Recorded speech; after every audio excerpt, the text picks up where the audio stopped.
AWS Billing and Cost Management. In this particular video, we are going to go over understanding AWS pricing and free tier services, monitoring AWS usage and cost, best practices for managing AWS budgets.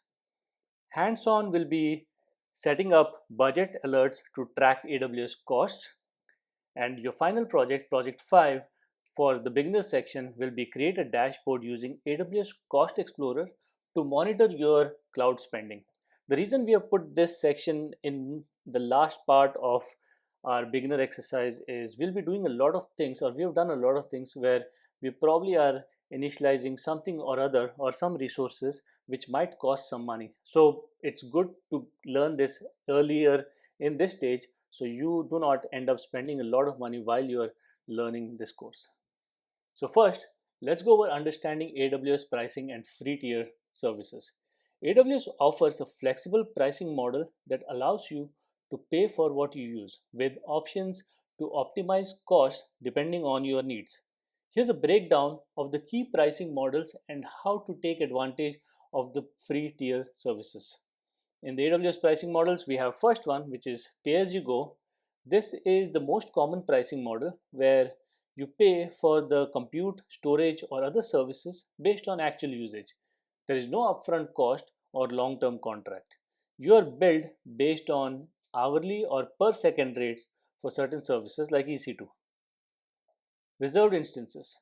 AWS offers reserved instances or RIs for services like EC2 and RDS, where you can reserve capacity for 1 or 3 years in exchange for lower rates. This option is best for workloads with predictable steady state usage. We have spot instances.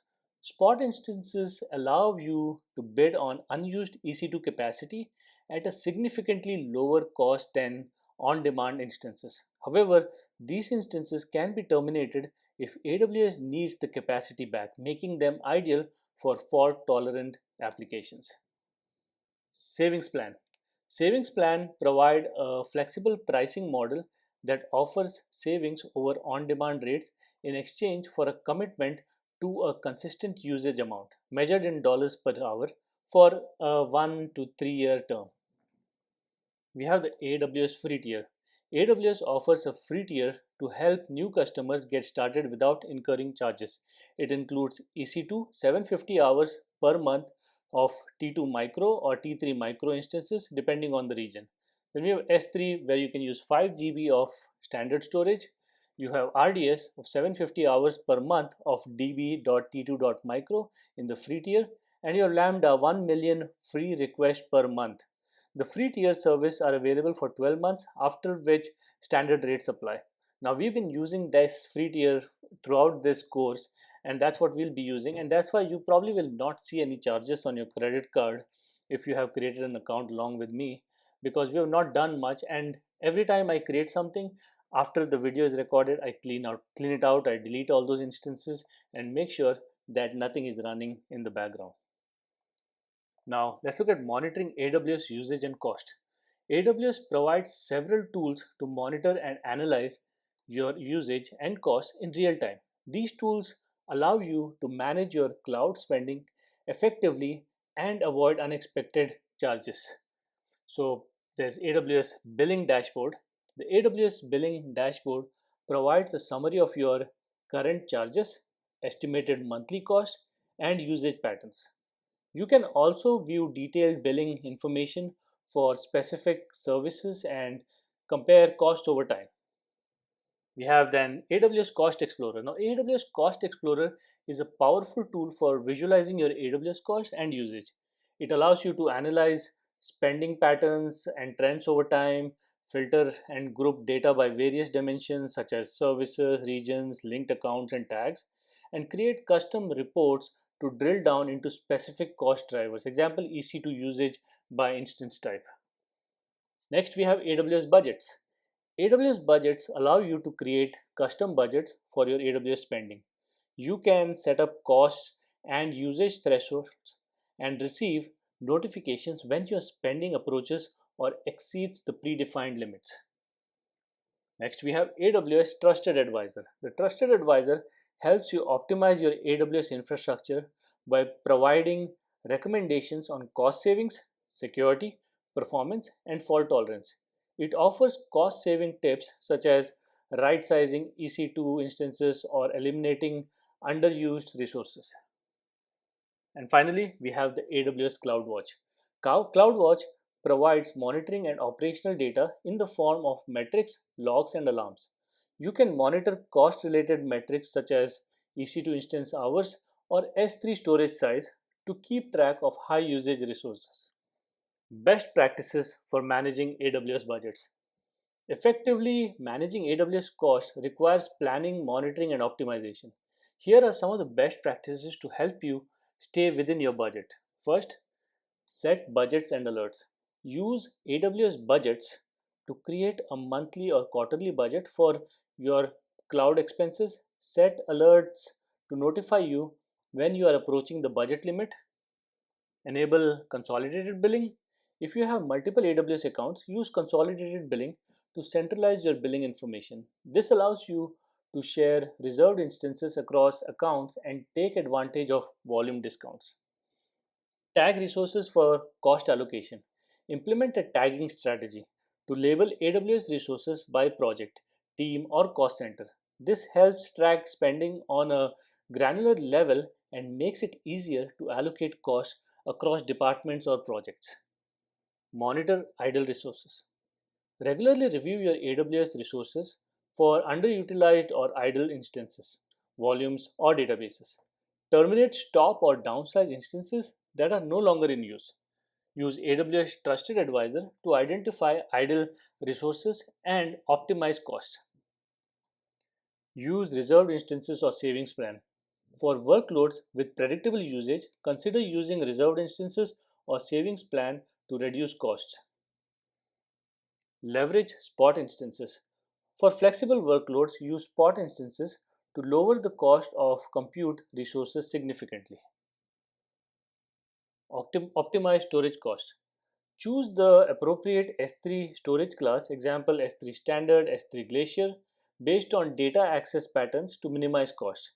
Implement lifecycle policies to automatically transition data to lower cost storage classes over time. And finally, enable cost anomaly detection. AWS provides cost anomaly detection to automatically monitor your AWS usage for unexpected spending patterns and anomalies. Let's jump into hands-on exercise on setting up a budget alert to track AWS costs. In this particular exercise, we're going to do step one, which is access the AWS Budgets dashboard.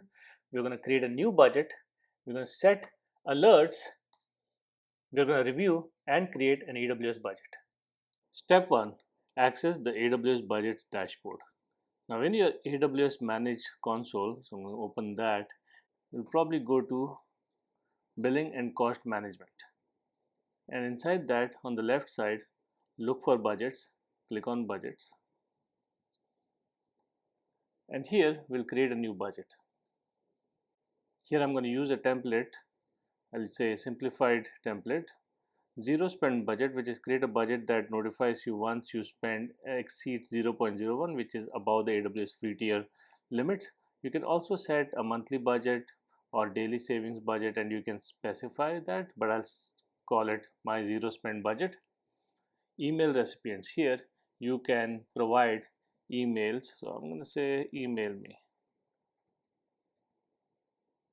and you can give, as it says, maximum number of email recipients is 10. And then I'll say create budget. Once my budget is set, it's saying if budget is $1 and if there's anything, any notifications, it will send it to my email.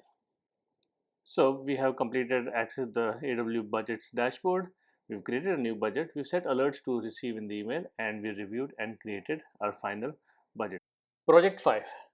Create a dashboard using AWS Cost Explorer to monitor your cloud spending. In this particular project, you will create a dashboard in AWS Cost Explorer to track your cloud spending by service, region, and usage type. The dashboard will help you identify areas where you can optimize your spending. The steps that will follow is step 1 is access AWS Cost Explorer, enable Cost Explorer, then create a custom report Next, we're going to save the report, create a dashboard, and analyze your cost. So let's jump into project 5. Step 1, access AWS Cost Explorer. Now Cost Explorer is at the same place where we did the billing and billing dashboard. So I'm going to go inside here. On the left side, you'll see the option for Cost Explorer, and you'll see your Cost Explorer here with all the options. It will show you how to create a new cost and usage report, and you can select date range on the right side. So I can here manually select, or I can auto select based on like last 1 day, past 7 days, month to date, 1 month, 3 months. Also I can do future, 1 month, 3 months, 12 months. So let's say if I select something based on my previous like 1 month from August to September end, and then say apply. Actually not apply it, but leave it as it is right now. So we can look at other stuff like granularity. I can say hourly, daily, monthly. I can say dimensions by service. You can select service, you can select region, instance type. So I'll keep it service, and inside my services also you have a different filter saying that you want to for service, you have a filter by a particular service. You can select that. You can use region. I can say that I want to do by, let's say, US East, because that's where most of my stuff is hosted. Next, I can select based on instance type. For example, if you're using EC2, you want to do T2 micro, or this was for database, so you can select instance types and kind of filter by that. Usage type group, resources, cost category, tags, charge type. So you can select all these different filters for your particular report. So that kind of takes care of our exploring Cost Explorer. We also enable the Cost Explorer, which we're going to do right now, create a custom report and save the report. So let's go ahead, and whatever report we created, I am going to say save to reports library. I'm going to give it a name, my first report, and say save report. So that's saved to my report library. As you can see here, this is my first report, and it will show you this particular report here. So once we completed our report, the next steps is to create a dashboard and analyze your cost. So for that, you can go to data exports at the bottom, and here you can create dashboard. So I'm going to say create a dashboard. I'm going to say standard data report. I don't want to use QuickSight, because for that you'll have to create an account with QuickSight. You can check it out. Also there's legacy CUR report, which is cost and usage report, which you can create, but I'm going to use the standard data export. I'm going to call it my cost, or my valid characters are A to Z. So these are the valid characters. So I'm going to say my cost report first dashboard. I'm going to say CUR 2.0. You have options like cost optimization recommendations, focus 1.2, and AWS. So these are different options. I'm going to create an export of the AWS cost and usage report table. That's all I need for this. I can say include the resource ID, split cost allocation data. I can add those. Time granularity, hourly, daily, monthly. So you can specify that. I'm going to select hourly for now. SQL statement, select the columns you want to be included in your SQL statement. So you can specify that here. You can have data export delivery options, Parquet or gzip file. So these are different options. And finally, where you want to save it. So I can go and say configure a bucket, my cost bucket free tier training. I'll set it to US East and say create bucket. And at the bottom, I have to give a S3 path prefix. So I'm going to say my S3 bucket is the prefix underscore and create. It will create my dashboard, and you can go inside this, and you can actually go to that bucket created by this to see the report exports inside this particular my cost bucket free tiering. And inside here you can see all the once the buckets data is available, you can open this, you can download it and check it out every hourly basis. So that kind of completes our project where we have accessed the AWS Cost Explorer. We have enabled the Cost Explorer, we created a custom report which was our first report, and we saved the report, and then we created a cost dashboard, and analyzed your cost using the S3 bucket data that is available. Since we are not doing much, it will not show anything right now, but in future when you're doing real projects, you'll probably see much more on your cost and basis. If you have any questions or had any issues following along, let me know and in the comments, and I'll get back to you.